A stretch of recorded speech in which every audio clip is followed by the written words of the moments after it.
Assalamualaikum warahmatullahi wabarakatuh. Kami dari kelompok 10 akan mempresentasikan materi kami mengenai lembaga keuangan bukan bank, mata kuliah ekonomi moneter dan kebank sentralan dengan dosen pengampu Ibu Citra Mulyasari ME.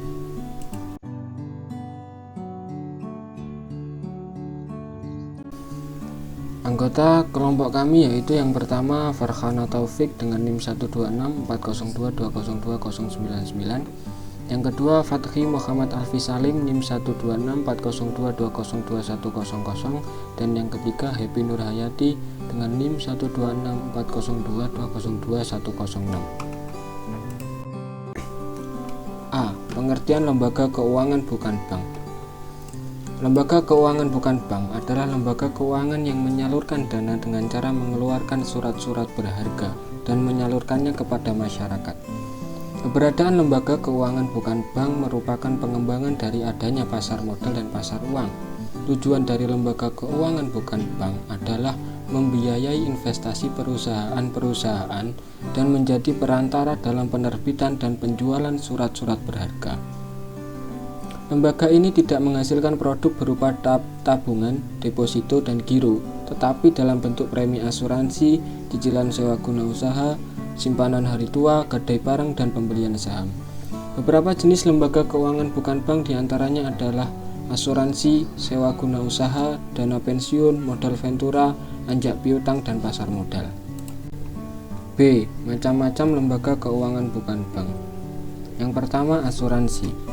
Asuransi atau pertanggungan adalah perjanjian antara dua pihak atau lebih, dengan pihak mana penanggung mengikat diri kepada tertanggung dengan menerima premi asuransi untuk memberikan penggantian kepada tertanggung karena kerugian, kerusakan, atau kehilangan keuntungan yang diharapkan, atau tanggung jawab hukum kepada pihak ketiga yang mungkin akan diderita tertanggung yang timbul dari suatu peristiwa yang tidak pasti, atau untuk memberikan suatu pembayaran yang didasarkan atas meninggal atau hidupnya seseorang yang dipertanggungkan.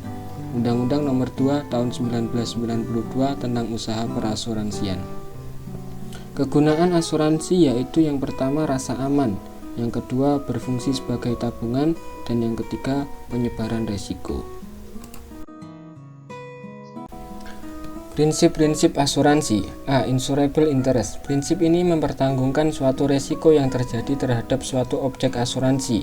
Jika resiko itu terjadi, maka tertanggung akan mengalami kerugian finansial karena objek tersebut tidak dapat berfungsi untuk menghasilkan suatu nilai finansial tertentu. B. Itikat baik atau utmost good faith. Pada prinsip ini, kedua belah pihak, baik tertanggung maupun penanggung, sama-sama mempunyai itikat baik untuk terikat di dalam suatu perjanjian asuransi. Pihak tertanggung memberikan informasi tentang barang yang ditanggung dengan baik dan benar kepada penanggung. C. Indemnity.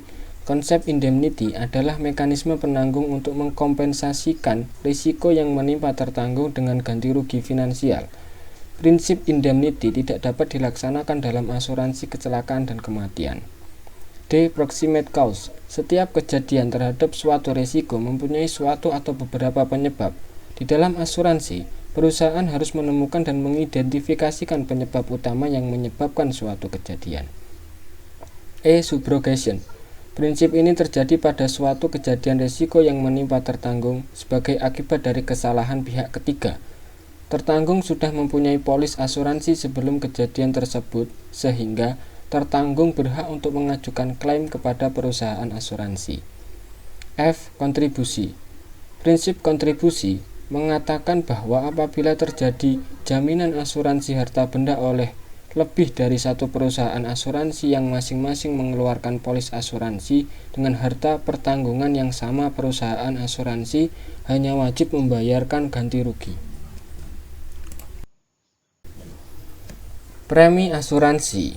Premi asuransi adalah kewajiban pihak tertanggung kepada pihak penanggung sebagai kompensasi atas perpindahan kewajiban penanggungan atas risiko dari tertanggung ke penanggung. Bentuk kewajiban tersebut adalah pembayaran sejumlah uang dari tertanggung kepada penanggung. Pembayaran tersebut disebut dengan premi. Nilai besar kecilnya premi tergantung pada jenis risiko yang ditanggung. Semakin besar peluang risiko yang akan terjadi, akan semakin besar nilai premi. Nilai besar kecilnya premi juga tergantung pada besar nilai pertanggungan.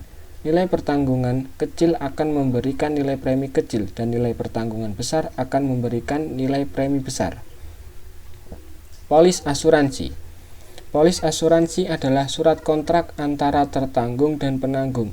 Polis ini merupakan bukti tertulis bahwa pihak tertanggung dan penanggung sudah sepakat untuk saling bekerja sama di dalam penyelenggaraan perlindungan terhadap suatu risiko. B. Modal ventura. Modal ventura merupakan bentuk penyertaan modal dari perusahaan pembiayaan kepada perusahaan yang membutuhkan dana untuk jangka waktu tertentu. Perusahaan yang sering diberi modal disebut dengan investor, sedangkan perusahaan pembiayaan yang memberi dana dan sebagai venture kapitalis atau pihak investor. Perbandingan pembiayaan dengan bank. Dibandingkan dengan skema pembiayaan bank, modal ventura memberikan skema pembiayaan usaha yang relatif lebih mudah.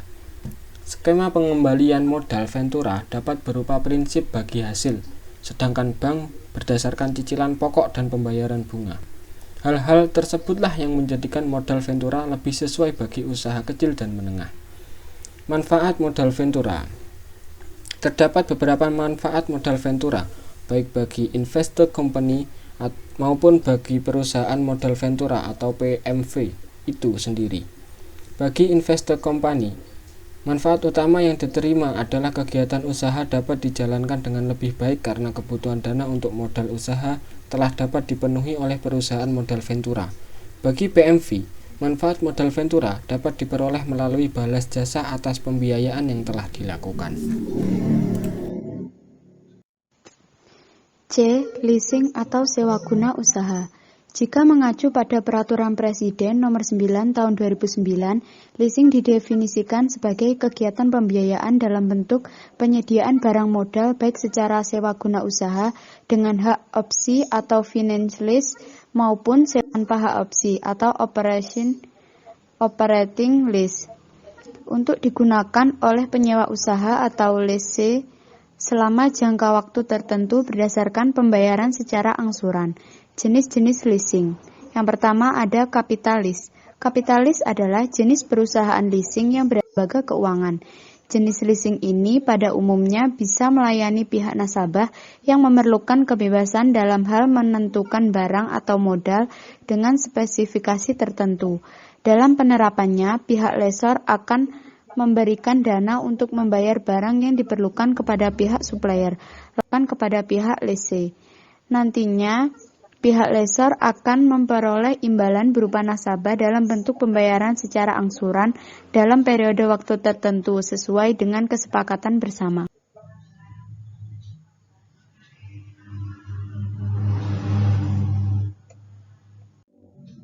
Dalam periode waktu tertentu sesuai dengan kesepakatan bersama.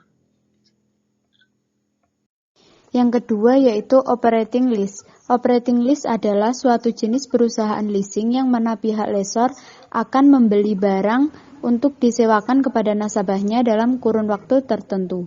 Yang ketiga yaitu sales type lease. Sales type lease atau lease penjualan merupakan biasanya dikerjakan oleh perusahaan industri yang melakukan penjualan lease barang dari hasil produknya. Yang keempat yaitu leverage lease. Leverage lease merupakan jenis perusahaan leasing yang melibatkan pihak ketiga. Artinya, pihak lessor tidak membeli sebanyak 100%, tetapi hanya sekitar 20% hingga 40% saja. Sisanya nanti akan ditanggung oleh pihak ketiga tersebut. Yang kelima yaitu cross-border lease. Cross-border lease adalah jenis perusahaan leasing yang dikerjakan antar negara. Pihak lessor dan lessee tidak ada di dalam satu negara yang sama, namun berada di dua negara yang berbeda.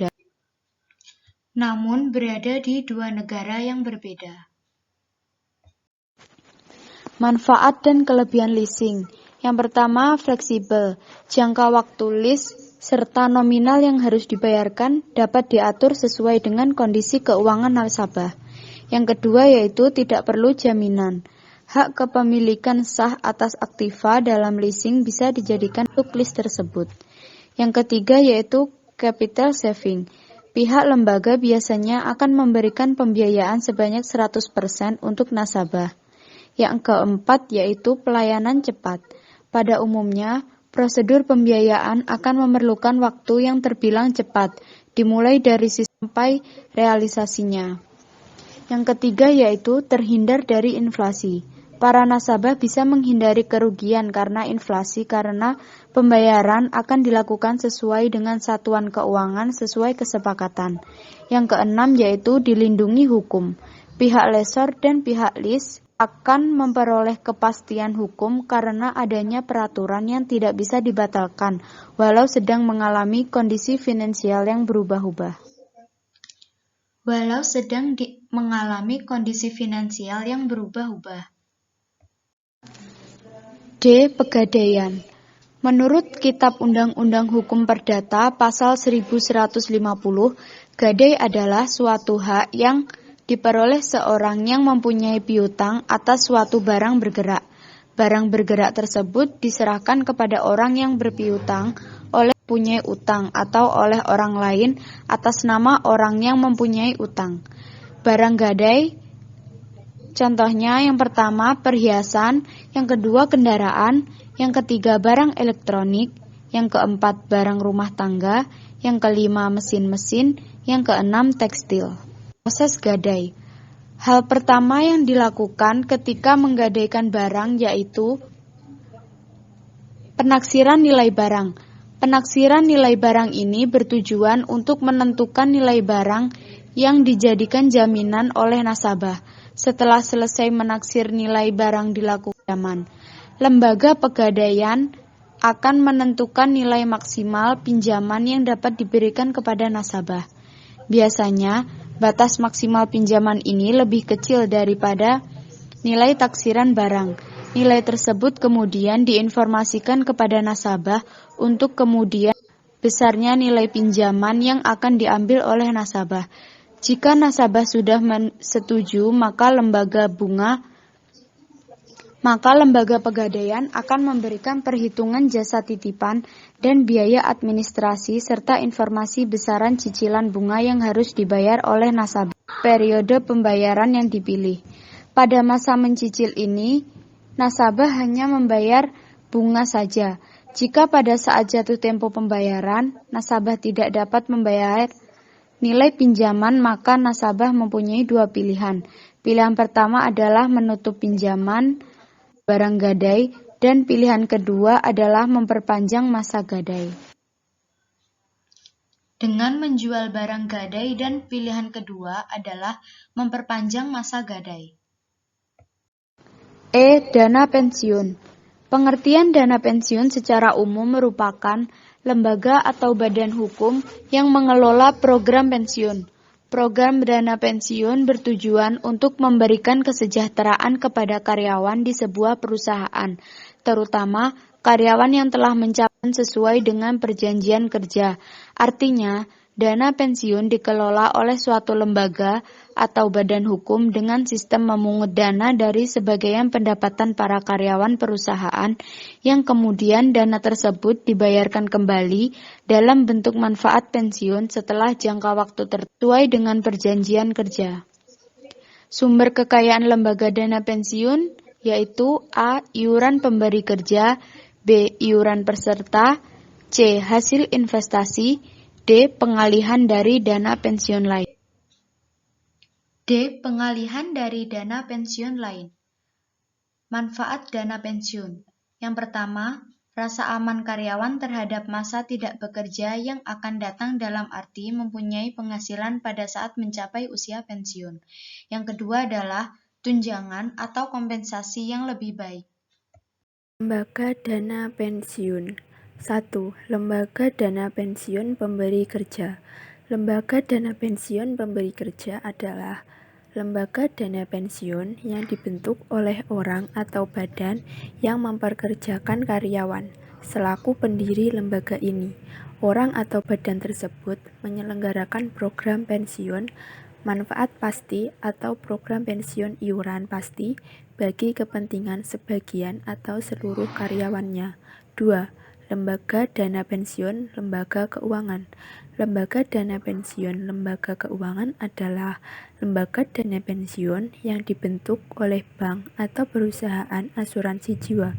Bank atau perusahaan asuransi ini menyelenggarakan program pensiun iuran pasti bagi perorangan, baik karyawan maupun pekerja mandiri. F. Pasar modal. Pasar modal adalah pasar tempat bertemunya penjual dan pembeli modal. Modal di dalam pasar modal disebut dengan efek. Efek adalah surat berharga, yaitu surat pengakuan utang, surat berharga komersial, saham, obligasi, tanda bukti utang, unit penyertaan kontrak investasi kolektif, kontrak berjangka atas efek, dan setiap derivatif dari efek. 1. Saham. Saham dapat didefinisikan sebagai tanda penyertaan modal seseorang atau pihak atau badan usaha dalam suatu perusahaan atau perseroan terbatas. Dengan menyertakan modal tersebut, maka pihak tersebut memiliki klaim atau pendapatan perusahaan, klaim atas aset perusahaan, dan berhak hadir dalam rapat umum pemegang saham atau RUPS. 2. Obligasi. Obligasi merupakan surat utang jangka menengah panjang yang dapat dipindah tangankan yang berisi janji dari pihak yang menerbitkan untuk membayar imbalan berupa bunga pada periode tertentu dan melunasi pokok utang pada waktu yang telah ditentukan kepada pihak pembeli obligasi tersebut. Peranan pasar modal. 1. Memberikan fasilitas transaksi saham dan surat berharga lain yang diperdagangkan. 2. Memberikan kesempatan pada investor, dalam hal ini masyarakat, untuk mendapatkan keuntungan. 3. Pasar modal memberikan peluang bagi perusahaan untuk pemenuhan keinginan para pemegang saham dengan kebijakan dividen dan stabilitas harga sekuritas yang normal. 4. Pasar modal juga memberikan kesempatan kepada investor untuk menjual kembali surat berharga dan saham lainnya.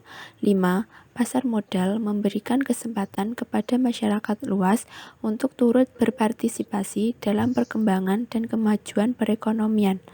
Manfaat pasar modal. 1. Perusahaan akan dapat memperoleh dana yang relatif besar dan diterima dalam waktu yang bersamaan. 2. Biaya untuk menjadi perusahaan publik atau go public relatif lebih murah. Hal itu disebabkan karena proses untuk melakukan go public relatif mudah. 3. Perusahaan dituntut untuk lebih terbuka, sehingga mendorong perusahaan untuk mengelola perusahaan dengan lebih profesional.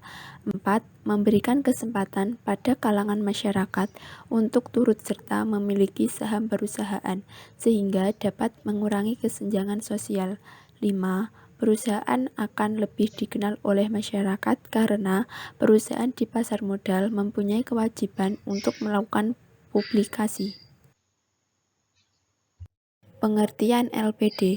LPD sebagai suatu badan usaha simpan pinjam yang dimiliki oleh desa yang berfungsi dan bertujuan utama untuk mendorong pembangunan ekonomi masyarakat desa melalui tabungan yang terarah serta penyaluran modal yang efektif. LPD sebagai lembaga keuangan memiliki lapangan usaha sebagai berikut. 1. Menerima atau menghimpun dana dari desa dalam bentuk tabungan dan deposito. 2. Memberikan pinjaman hanya kepada desa. 3. Menerima pinjaman dari lembaga-lembaga keuangan maksimum sebesar 100% dari jumlah modal, termasuk cadangan dan laba ditahan, kecuali batasan lain dalam jumlah pinjaman atau dukungan atau bantuan modal. 4. Menyimpan kelebihan likuiditasnya pada BPD dengan imbalan bunga bersaing dan pelayanan yang memadai. Ruang lingkup LPD. LPD adalah suatu lembaga kegiatan perniagaan yang diimplementasikan suatu aktivitas usahanya pada wilayah lingkungan desa. LPD merupakan suatu wujud dalam hal lembaga keuangan mikro yang bertempat pada desa. LPD suatu BPUM yang dimiliki oleh desa yang memiliki suatu bidang operasional yang bertujuan menjadikannya sebagai tempat harta benda yang dimiliki oleh desa, di mana berwujud uang ataupun surat berharga. LPD dicetuskan dan dilegalkan dari, oleh, dan pada masyarakat desa semata, dikarenakan pada setiap aturan regulasi dari lembaga ini berpacu pada serta menitikberatkan pada hukum itu sendiri yang hidup dan berkembang di setiap wilayah atau wewendangan desa setempat. Sekian pemaparan materi dari kelompok kami. Bila ada kurang lebihnya kami mohon maaf. Wassalamualaikum warahmatullahi wabarakatuh.